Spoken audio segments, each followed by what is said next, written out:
बंदर बाबा की जय, जय बंदर बाबा की जय। आज का कड़वा सत्संग श्राद्ध के विषय पर है। लोग बोल रहे हैं श्राद्ध पे सत्संग दो। मुझे मालूम है मेरी कड़वी वाणी सुनकर लोगों के पेट में दुखेगा, विचार जरूर करना। मेरे भाइयों और बहनों, लोग आज भी अंधभक्ति में डूबे हुए हैं, पाखंड भी कह सकते हैं। कौवे को अपना पूर्वज मानते हैं और चावल खिलाकर सोचते हैं कि श्राद्ध पूरा हो गया। कौवे को चावल डालने से पूर्वज खुश नहीं होते, यह केवल नासमझी और अंधभक्ति है। अरे सोचो, जिस कौवे की पूजा करते हो वही कौवा थोड़ी देर बाद कूड़े पे बैठता है, गंदगी खाता है, मरे हुए जानवर का मांस नोचता है। क्या यही तुम्हारे पूर्वज हैं? क्या तुम्हारे पूर्वज गंदगी खाने वाले थे? ये कैसी सोच है? सोचो, जिस कौवे को प्रसाद खिलाते हो वही कौवा दूसरे घर जाके कचरा खाता है, तो क्या वो हर घर का पूर्वज है? क्या एक ही कौवा पूरे मोहल्ले का पूर्वज बन जाता है? तुम कहते हो पूर्वजों को भोग लगाना चाहिए, पूजा करनी चाहिए, लेकिन शास्त्र कहते हैं जन्म कर्म के अनुसार मिलता है। अगर अच्छे कर्म किए तो इंसान बनकर जन्म मिलेगा, अगर बुरे कर्म किए तो पशु पक्षी के रूप में जन्म लेना पड़ेगा। तो सवाल उठता, तुम्हारे पूर्वज किस रूप में हैं? क्या वो इंसान बने हैं या पशु बने हैं? अरे मूर्खो, अगर इंसान बने हैं तो श्राद्ध का चावल कैसे खाएंगे? अगर पशु बने हैं तो क्या जरूरी है कि वही कौवा बने?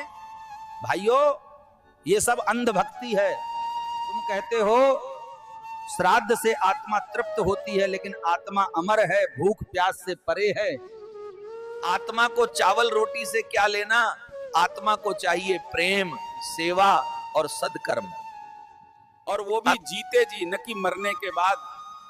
अरे मूर्खों, जीते जी माँ बाप की सेवा नहीं करते, उनके लिए समय नहीं निकालते, दो शब्द प्यार के नहीं बोलते, लेकिन मरने के बाद दिखावा करते हो हमने श्राद्ध किया है। ये श्राद्ध नहीं, ये केवल दिखावा है। आज के समाज की सबसे बड़ी बीमारी यही है, जीते जी अपमान और मरने के बाद सम्मान। बच्चे माँ बाप को वृद्धाश्रम भेज देते हैं।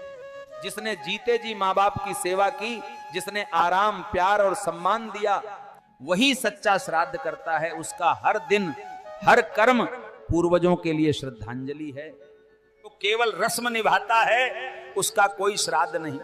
भाइयों समझो, पूर्वजों की पूजा चावल से नहीं होती। मूर्खों, पूर्वजों की पूजा उनके आदर्शों को अपनाने से होती है। अगर वो सच्चाई पर चलते थे तो तुम भी सच बोलो, अगर वो परिश्रमी थे तो तुम भी मेहनत करो, अगर वो सेवा भावी थे तो तुम भी सेवा करो। यही उनका असली श्राद्ध है।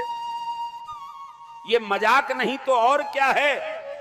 धर्म अंधभक्ति का नाम नहीं है, धर्म समझदारी और सद्कर्म का नाम है। धर्म वो है जो इंसान को इंसान बनाए, धर्म वो है जो अच्छे कर्म की प्रेरणा दे। और अच्छे कर्म कौन से हैं? जीते जी माता पिता की सेवा करना, गरीबों की मदद करना, भूखों को भोजन देना, बीमार की दवा कराना, दुखियों का सहारा बनना, यही कर्म तुम्हारे पूर्वजों को सबसे प्रसन्न करेंगे। श्राद्ध में ब्राह्मणों को खिला देते हैं, सोचते हैं धर्म का पालन कर लिया। धर्म पालन नहीं किया, केवल पाखंड किया। ये नहीं करते तो चाहे कितने ही पंडित बुला लो, चाहे कितने ही कौवे को छावल खिला लो, और तुम्हारे पूर्वजों को कोई लाभ नहीं मिलेगा। याद रखो, श्राद्ध का असली अर्थ श्रद्धा से सेवा करना है। सेवा ही सबसे बड़ा श्राद्ध है।